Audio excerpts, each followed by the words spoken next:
Pozdrav i dobrodošli na moj kanal. Moje ime je Bojan Đurđić, poznati kao Đuka šampion. A ovo što vidite iza mene je rezultat moje 15-godišnje karijere u biciklizmu. 19 puta sam bio državni šampion, 3 puta balkanski šampion i nekoliko godina za redom sam završavao u top 100 vozača na svetskoj rang listi. U ovom serijalu, tačnije 2 epizode, želim da vam ispričam kako sam ja krenuo sa biciklizmom, moji početci, kako sam se razvijao i kako sam uspeo toliko puta da postanem šampion.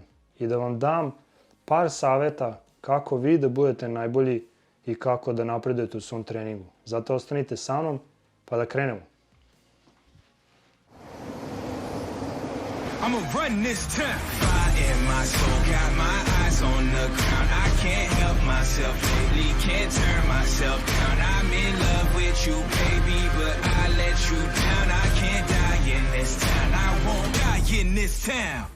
Pozdrav još jednom i dobrodošli nazad. Nalazimo se u totalno drugačijem ambijentu, na mom omiljenom mestu, gde sam i započeo svoju biciklističku karijeru. Ali pre nego što krenem sa pričom, imam jedno pitanje za vas. Nadam se da vam se svide uvod i pitanje u vezi toga. Koliko sam ukupno pehara osvojio u svojoj profesionalnoj biciklističkoj karijeri?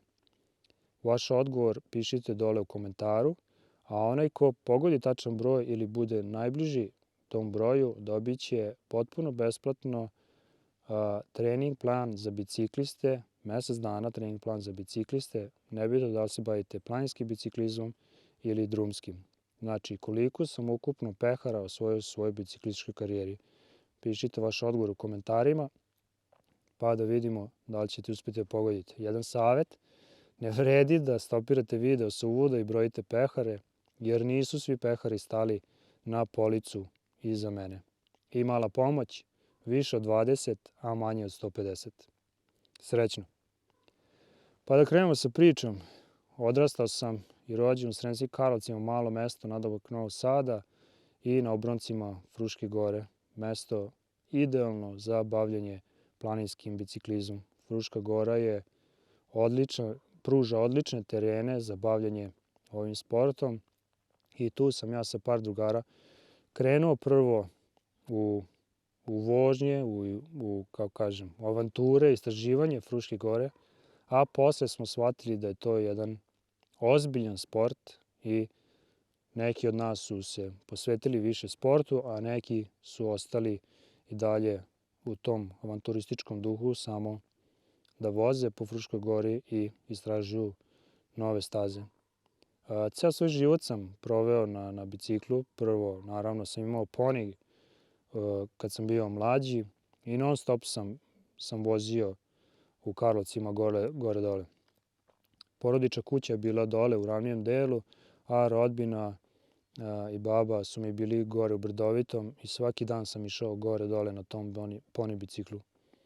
Kasnije, krajem 90-ih, sam kupio svoj prvi mountain bike. Ali pre nego što sam kupio mountain bike, 98. godine, pred kraj osnovne škole, par mojih drugara koji su imali veće mountain bike-ove su rešili da krenu u prvu vožnju po Fruškoj gori. Našli su neku staru mapu staza i rešili da odvozeju jedan, kako kažem, sad manji krug, ali tada je bio za nas dosta velik. Od Karlovaca preko Stražilova gore na Partizanski put od Fruške gore do Iriškog venca spustili se dole. I ja sam se upustio u tu avanturu sa njima sa poni biciklom. Tako da moja prva vožnja planinska je bila na poni biciklu, jedna brzina, ko ne zna šta je poni, jedna brzina samo. Tako da dobro se sećam da sam se bukvalno raspao na toj vožnji. Ali 99. sam kupio svoj prvi mountain bike i krenuo sa vožnjama.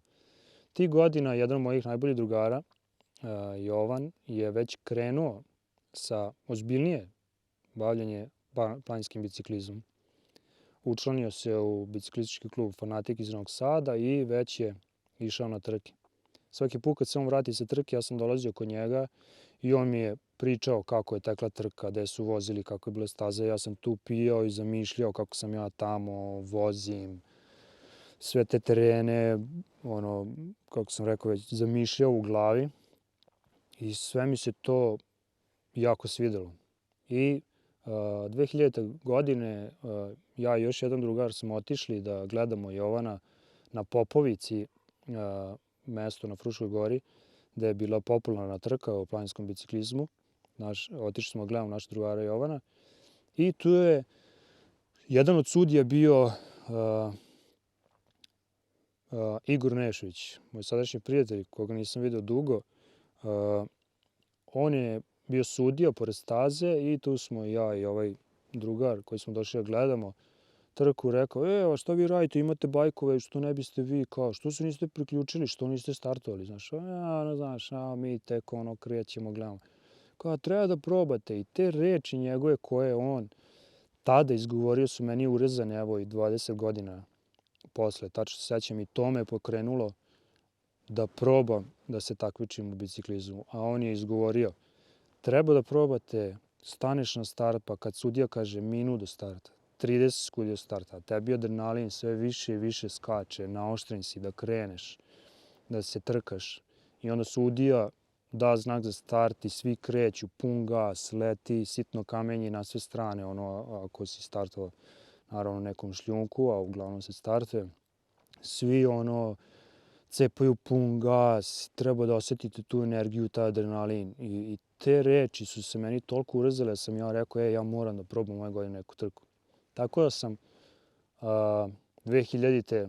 već odvozao svoju prvu trku, otputovao sam na Palić, na Palićkom jezeru u parku je bila trka, tada popularna, pre 20 godina i tako sam ja započeo svojom karijerom. Želeo bih da vam pokažem kako smo mi uopšte krenuli prvo sa vožnjama ovde po Stražilovu i okolini Stražilova, pa ostanite sa mnom, vraćamo se za sekund. Kao što sam rekao, nalazimo se na Stražilovu, mesto na Fruškoj gori nadomak Sremskih Karlovaca. Ovo je mapa Fruške gore, to je staza na Fruškoj gori, od koje smo mi započinjali sve naše vožnje na početku, a kasnije treningi.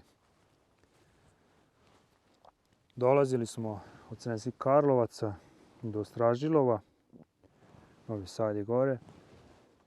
I moja prva ruta koju sam objasnio već do Stražilova, planinarskim putem do Grebena, asfaltni put, išli do Venca, spustili se u Kamenicu i nazad u Karlovac. Kasnije, kad sam kupio mountain bike, počeli smo sve više i više da vozimo, istraživali sve ove staze u okolini Stražilova, Grgeteg, Krušedol, Hopovo, Venac, Popovica, Glavica. A kasnije nam je to postalo malo, pa smo počeli da idemo sve dalje do Zmajevca, Brankovac, Crveni Čot, najviši vrh Fruške gore. Sve ove staze su u stvari staze planinarskog fruškogorskog maratona, a po nekima od njih se vozi i biciklistički fruškogorski maraton, koji je takođe bila jedna od mojih prvih trka. Eto tako smo mi počeli naše vožnje i da istražujemo Frušku goru. A sad ću vam pokazati neke od staza gde smo mi vežbali tehniku i kako smo postali jedni od najboljih vozača u Srbiji. Mi, kad kažem mi, odnosi se na nas iz Karlovaca, jer iz Karlovaca dolazi najviše šampiona u planinskom biciklizmu. Nalazimo se na jednoj od deonica na stazi na Stražilovu, koja se koristi inače za trke planinskog biciklizma, ako nikad niste bili ovde, za Kup Srbije i nekoliko puta je ovde održavano državno prvenstvo. Inače, na Stražilovu sam ja osvojio svoje prvo državno prvenstvo. Nije bila ista staza. Sada je nešto izmenjena i mnogo teža. I ovako je bila teška, a sad je još teža. Staza na Stražilovu spada sigurno u našu najtežu fizički i tehnički stazu u Srbiji. I ovde smo mi vežbali kad smo počinjali sa planinskim biciklizmom. Kad sam ja krenuo, ja sam bio, mogu reći, prestravljen kad sam video kuda treba da se spuštamo, na trkama i kakve su to sve staze i ništa od ovoga nisam mogao da odvezem. Ali vežbanjem, posle par meseci i godina sam postao jedan od naših najboljih vozača što se tiče tehnike i to je jedan od prvih saveta što ću vam dati u ova 2 videa je da tehniku treba podjednako na početku da vežbate kao što trenirate svoju kondiciju. Nebitno kasnije kad dođu trke da ste vi najpripremljeniji što se tiče kondicije, a ako tehnički niste dobri i strah vas je negde da se spustite i u stvari ne vozite dovoljno brzo te neke deonice, vi ne možete pobediti trku. Znači, mountain bike se sastoji od fizičke pripreme i tehničkog treninga, znači da vežbate spusteve, tehniku. Tehnika je takođe i uzbrdo. Ima kad budete morali da vozite neke uspone sa nekim stepenicama, sa korenjem, tako da mora podjednako se trenira. Ja sam ovdje dolazio iz dana u dan i za početak mi je cilj samo bio da se spustim. Ja nisam možda smeo da se spustim. Samo da se spustim i onda posle, ok, spustio sam se, ajde sad još brže, ajde sad još brže. Pa uključim štopericu gore i onda merim do dole koliko brzo se spustim, pa stanem, pa gledam neke nove deonice, da li da pređem preko ovog korena levo ili desno. Tako da, jako je bitno na početku vaše karijere u planinskom biciklizmu da vežbate tehniku. Mnogi mene pitaju, kako ti se tako brzo spustao, kako? Ja sam ovde proveo nebrojen broj sati, dana i meseci sigurno koliko sam ja iz dana i dan dolazio ovde i vežbao tehniku. Ok, to je to za današnji video. Videli ste kako sam započeo svoju karijeru, gde sam započeo, na kojim sam to stazama ovde vozio, zaista teškim stazama koje su mi pomogle da postanem uspešan biciklista. U sledećem videu koji se očekuje za par dana ispričat ću vam kako sam prvi put postao šampion države, šampion Balkana, kako sam ostao na vrhu tolike godine. Daću vam dosta saveta u vezi treninga, u vezi psihološkog treninga, kako da se mentalno pripremite za trke i za treninge. Zato lajkujte ovaj video ako vam se sviđa, subscribeujte, to jest prijavite se na moj kanal potpuno besplatno, prosledite ovaj video drugim prijateljima da i oni vide i naravno ne zaboravite pitanje sa početka ovog videa koliko puta sam, to jest koliko pehara sam osvojio u svojoj profesionalnoj karijeri. Vaš odgovor napišite dole u komentaru i vidimo se sledeći put. Pozdrav!